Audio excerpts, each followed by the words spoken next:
Su-30 MKI. Carrying out rule and dispensing flares. நீங்கள் உங்கள் முன்னால் பார்த்தது Vertical Charlie செய்யும் Su-30 MKI. சென்னை மக்களே, இந்தியன் ஏர்ஃபோர்ஸ் நடத்தக்கூடிய ஜெட் ஷோ பார்க்கலாமா? வாங்க வீடியோக்குள்ள போலாம். ஹாய் ஹலோ வணக்கம் மக்களே, welcome to Chennai jet show 2024. நம்மளுடைய இந்தியன் ஏர்ஃபோர்ஸ் நடத்தக்கூடிய 92வது செலிப்ரேஷன் வந்து பார்த்தீங்கன்னா சென்னை மெரினா பீச்சில் வந்துட்டு நடந்துச்சு. ஐஏஎஃப் நடத்தக்கூடிய இந்த ஷோவை பார்க்கறதுக்காக நம்ம வந்துட்டு கிளம்ப போகிறோம். இப்போ நான் கிளம்ப போகிற இடம் வந்து பார்த்திங்கன்னா வடபழனியிலேருந்து நம்ம வந்து சென்ட்ரல் மெட்ரோவுக்கு வந்து நம்ம போய்க்கலாம். இப்போ மெட்ரோ ட்ரெயின் வந்துருச்சு. இங்கே வந்துட்டு பார்த்தீங்கன்னா ஃபுல்லாக இருக்கும்னு நினைக்கிறேன் க்ரௌடு. ஏன்னா வந்துட்டு நான் கிளம்புன டைமிங் வந்து பார்த்தீங்கன்னா கரெக்டாக ஒரு 10 o'clock இருக்கும். உள்ளே வந்துட்டு போகவே முடியல மெட்ரோவில். அந்தளவுக்கு வந்துட்டு பார்த்தீங்கன்னா பயங்கரமான ஒரு கூட்டம், ஒரு க்ரௌடு. ஸோ எல்லாருமே ட்ரெயினில் உள்ள எல்லாருமே வந்துட்டு பார்த்தீங்கன்னா அந்த ஏர் ஜெட் ஷோவை பார்க்கறதுக்காக தான் போகிறாங்கன்னு தெரியுது. இதில் நல்லாவே அடித்து பிடிச்சிட்டு ஒரு வழியாக வந்துட்டு பார்த்தீங்கன்னா போக கூட வழி இல்லை. அடுத்து நிறைய பேர் வந்துட்டு பார்த்தீங்கன்னா சென்னையில் இந்த ஷோவை பார்க்கவே அவங்களுக்கு வந்துட்டு போயிருக்க முடியாது. அந்தளவுக்கு வந்துட்டு சென்னையே வந்துட்டு டிராஃபிக்காக மாறிடுச்சு. ஒரு வழியாக அடித்து பிடிச்சி நம்ம வந்துட்டு அந்த ட்ரெயினில் ஏறியாச்சு. இப்போ நம்ம அடுத்து இறங்க போகிற ஸ்டாப் வந்து பார்த்திங்கன்னா சென்னை சென்ட்ரல் மெட்ரோ. அங்கேருந்து நம்ம வந்துட்டு கவர்மெண்ட் எஸ்டேட் அந்த ஒரு மெட்ரோ ஸ்டேஷனுக்கு போய் அங்கேருந்து நம்ம வாக் பண்ணி தான் நம்ம வந்து போனோம். ஸோ மூச்சு கூட விட முடியல, அந்தளவுக்கு மக்கள் வந்துட்டு அந்த ஷோவை பார்க்குறதுக்காக ஆர்வமாக வந்துட்டு கிளம்பி வந்துட்டாங்க. எனிவேஸ் நம்ம வந்து பார்த்திங்கன்னா நம்ம ஷோ நடத்துகிற டைமிங்க்கு கரெக்டாக வந்து போயிட்டோம். மெட்ரோவில் வரலைன்னா கண்டிப்பாக நம்ம வந்துட்டு போயிருக்க முடியாது. எனிவேஸ் இந்த 2 வீலர்லையோ இல்லை பஸ்லையோ இல்லை பைக்லேயோ வந்தீங்கன்னா செம்ம டிராஃபிக்கில் மாட்டியிருப்போம். நம்ம வந்துட்டு போயிருக்க முடியாது. மெட்ரோவில் வந்தனால வந்து பார்த்திங்கன்னா என்ன தான் கூட்டமாக இருந்தாலும் ஆனால் டைமிங் போய் கரெக்டாக வந்து ரீச் ஆகிட்டோம். இப்போ நம்ம போயிருக்கிற இடம் வந்து பார்த்திங்கன்னா சென்ட்ரல் மெட்ரோ ஸ்டேஷனுக்கு வந்து வந்தாச்சு. ஸோ இங்கே வந்து 5வது பிளாட்ஃபார்மில் நம்மளுடைய கவர்மெண்ட் எஸ்டேட்டுக்கு பீச்சுக்கு பக்கத்தில் உள்ள ஸ்டேஷன் அதுதான். கவர்மெண்ட் எஸ்டேட்டு மெட்ரோ ஸ்டேஷனில் வந்து இறங்கி நம்ம அங்கேருந்து நம்ம வந்துட்டு பீச்சுக்கு நடந்தே போயிடலாம். ஸோ அதான் இன்றைக்கி பிளானு. இங்கே வந்து பார்த்திங்கன்னா இங்கேயுமே நிறைய பேர் நிற்கிறாங்க. மேலே இருந்து பார்க்கும்போது தெரில, கீழே வந்து பார்த்திங்கன்னா வந்த ட்ரெயின் எல்லாமே வந்துட்டு பார்த்திங்கன்னா ஃபுல்லாக இருக்குது. நீங்கள் உங்களை பார்த்தாலே தெரியும். இந்த சைடு ஃபுல்லு, இங்கிட்டும் ஃபுல்லு. நம்ம வந்து ஆனால் பிளாட்ஃபார்ம் 5 தான் வந்துட்டு கவர்மெண்ட் எஸ்டேட்டு நம்மளுடைய மெட்ரோ ட்ரெயின் வந்து வரும். இப்போ அங்கேருந்து நம்ம கவர்மெண்ட் எஸ்டேட்டில் வந்துட்டு போய் இறங்கிட்டோம் சேஃபாக. ஸோ அங்கே பாருங்கள் மக்கள் எந்த அளவுக்கு ஆர்வமாக அந்த ஷோ வந்து பார்க்குறதுக்காக ஓடுறாங்கன்னு மட்டும் பாருங்கள். ஏன்டா இப்படி ஓடுறீங்க, அங்கே என்னடா நடக்க போகுது அப்படின்னு சொல்லி நல்ல ஒரு ஃபெசிலிட்டிலாம் பண்ணி வச்சுருப்பாங்க. சீட்டிங்ஸ்லாம் பண்ணி அங்கங்கே வாட்டர்லாம் வச்சுருந்து நல்லா பண்ணியிருக்கலாம். ஸோ 15 லட்சம் பேர்த்துக்கு மேலே ஒரே நேரத்தில் வந்தனால போலீஸால் கண்ட்ரோல் பண்ண முடியல. சரியான ஒரு பாதுகாப்பும் கிடையாது. சின்ன குழந்தைங்க அவங்களெல்லாம் வந்துட்டு ஏன்னா இந்த கூட்டத்துலலாம் தூக்கிட்டு வராங்கன்னே தெரியல. நான் பார்த்ததுலேயே வந்து பார்த்திங்கன்னா சின்ன குழந்தைங்க, சின்ன பசங்க, அதுக்கப்புறம் வயசானவங்க, அவங்களாம் ஏன் இங்கே வந்தாங்கன்னு தெரியல. ஷோ பார்க்குறதுக்காக தான். இருந்தாலும் இவ்வளோ கூட்டம் வரும்னு தெரிஞ்சு நம்ம கவர்மெண்ட் வந்து கொஞ்சம் அலர்ட்டாக இருந்திருக்கலாம். அங்கங்கே போலீஸ் நிறையா இறக்கி அந்த லைன் பை லைனாக அனுப்பிச்சு அதுக்கப்புறம் டிராஃபிக்லாம் கிளியர் பண்ண அதிக டிராஃபிக் போலீஸ் போட்டிருக்கலாம். அதுக்கப்புறமா இங்கே தண்ணி வந்துட்டு குடிக்காமல் நிறைய பேர் மயங்கி விழுந்துட்டாங்க. ஸோ நம்ம கண்டிப்பாக வந்துட்டு தண்ணி அங்கங்கே வச்சுருக்கலாம். ஏன்னா கடைகளை வந்துட்டு மெரினா பீச்சில் உள்ள சைடு எல்லா கடையுமே அகற்றிட்டாங்க. ஸோ ஒரு கொஞ்சம் கடைகள் தான் இருந்துச்சு என்ட்ரன்ஸில் மட்டும். அதுவும் இல்லைன்னா ரொம்பவே கஷ்டமாக இருக்கும். இப்போ வந்து பார்த்திங்கன்னா எல்லாருமே கொடை பிடிச்சிட்டு நம்ம கவர்மெண்ட் எஸ்டேட்டு ஸ்டேஷன்லேருந்து இறங்கிட்டு இப்போ வந்துட்டு நம்ம எல்லாருமே நடந்து போய்கிட்டு இருக்கோம். நம்ம போகிற டைமில் கரெக்டாக வந்துட்டு ஷோ வந்து ஸ்டார்ட் பண்ணுறாங்க.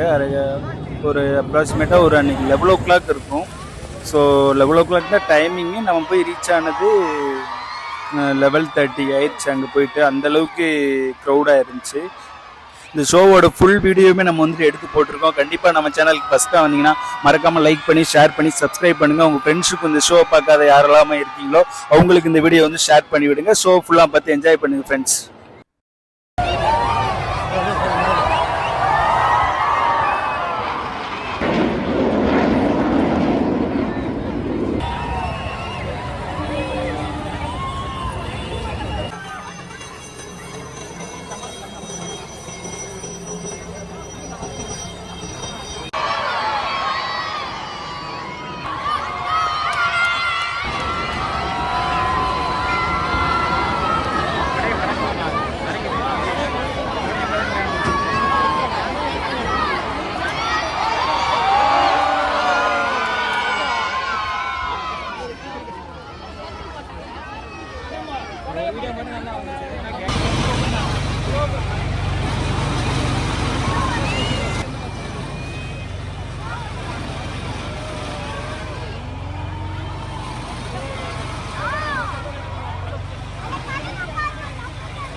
மெதுவா உங்கள் முன்னால் சூ30 MKI. பிரம்மாண்டமான நிகழ்வு சென்னையில மட்டும்தான் நடக்கும். Dispensing flares, heralding the festive season in the skies of Chennai. And now, as the name suggests, she slides forward, carrying out roll and dispensing flares.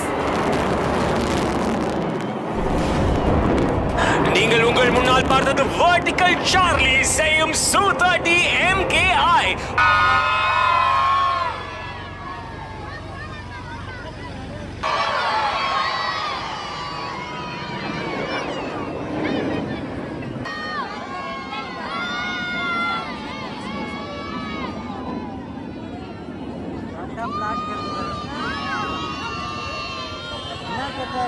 ஷோவோட டைமிங் வந்து பார்த்தீங்கன்னா 11 to 1 தான். கரெக்டாக ஒரு 1 1:30 and சம்திங்லாம் வந்து பார்த்தீங்கன்னா நம்மளுடைய ஷோ வந்துட்டு கம்ப்ளீட் பண்ணி வெற்றிகரமாக வந்து முடிச்சுட்டாங்க.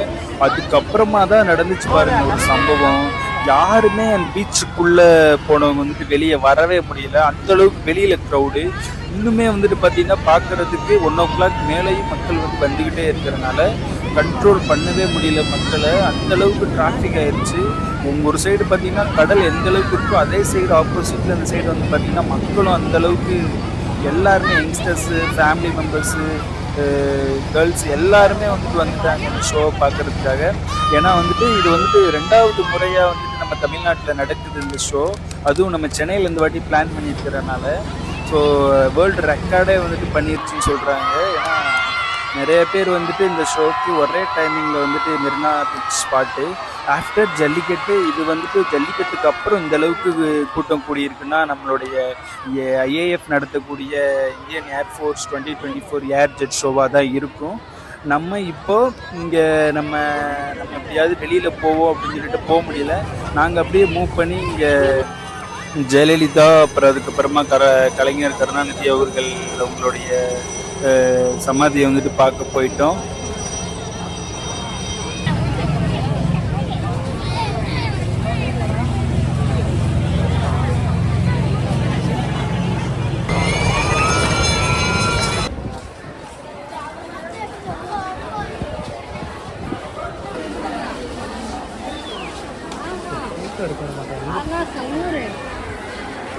ஃபைனலாக ஷோ வந்து கம்ப்ளீட்டாக வந்து முடிஞ்சிருச்சு. அதுக்கப்புறம் நாங்கள் வெளியில் வந்தோம். வெளியில் போய் ட்ரை பண்ணோம். ரொம்பவே முடியல. சரி கொஞ்சம் நேரம் கழித்து போகலாம், அப்புறம் கூட்டம்லாம் கொஞ்சம் ரிலீஃப் ஆயிரும் அப்படின்னு சொல்லிட்டு நம்ம வந்துட்டு ஜெயலலிதா அம்மா சமாதிக்கு வந்தோம். அங்கே வந்துட்டு பார்த்துட்டு அதுக்கப்புறம் அங்கே உள்ள பிளேஸில் உட்காந்து ரெஸ்ட் எடுத்துட்டு இப்போ எனக்கு எந்த அளவுக்கு வேர்த்துருச்சு பாருங்கள். உடம்பு ஃபுல்லாமே வேர்த்துருச்சு. அவ்வளோ வெயில். இப்போ என்ன ரெக்வஸ்ட் என்னோட இதுன்னு பார்த்தீங்கன்னா ஷோ வந்துட்டு ஆஃப்டர்நூன் நடத்துனதுக்கு பதிலாக கொஞ்சம் சன்செட் டைமில் வந்துட்டு நடத்தியிருக்கலாம். அதுக்கப்புறம் நம்ம அங்கங்கே வந்துட்டு வாட்டர் பாட்டில்ஸ் வச்சுருக்கலாம். ஏன்னா வந்துட்டு ஒரு 13 லட்சம் 15 லட்சம் மேலே வருவாங்கன்னு முன்னாடியே வந்து கணிச்சிட்டாங்க. அது தெரிஞ்சும் இந்த கவர்மெண்ட் வந்துட்டு கொஞ்சம் அசால்ட்டாக இருந்துட்டாங்க. நம்ம அங்கங்கே வாட்டர் டேங்க்ஸ்லாம் வச்சு இந்த மக்களுக்கு வந்து தண்ணீர் கொடுத்துருந்தாங்கன்னா நம்ம நிறைய பேர் மயக்கம் போடாமல் இருந்திருப்பாங்க. இப்போ நிறைய பேர் ஹாஸ்பிட்டலில் அட்மிட் ஆகிற அளவுக்கு போயிட்டாங்க. அங்கே ஆம்புலன்ஸ் சர்வீஸ் இருந்துச்சு. அதுவுமே வந்துட்டு ரொம்ப இல்லை, ஒரு 4-5 தான் இருந்துச்சு. இப்போ நம்ம அங்கே எல்லா ஃபேமிலிஸுமே அங்கேருந்து அப்படியே சமாதிக்கு வந்துட்டு ரிலாக்ஸ் ஆகிட்டு சாப்பிட்டுட்டு அதுக்கப்புறமா தான் நாம் வந்துட்டு கிளம்புனோம். அங்கே கிளம்பும்போது சரியான கூட்டங்க. அங்கே எல்லாமே வந்துட்டு ஸ்டாப் பண்ணி மெட்ரோவில் வந்து அனுப்புனாங்க. இது ஒரு வழியாக வீடு போய் சேர்ந்தாச்சுங்க. நம்ம வீடியோ பார்த்து என்ஜாய் பண்ணியிருப்பீங்கன்னு நினைக்கிறேன். நீங்கள் வீடியோ மறக்காமல் லைக் பண்ணி ஷேர் பண்ணி சப்ஸ்கிரைப் பண்ணிட்டு போங்க. உங்கள் ஃப்ரெண்ட்ஸுக்கும் ஷேர் பண்ணி என்ஜாய் பண்ணுங்கள். பாய்.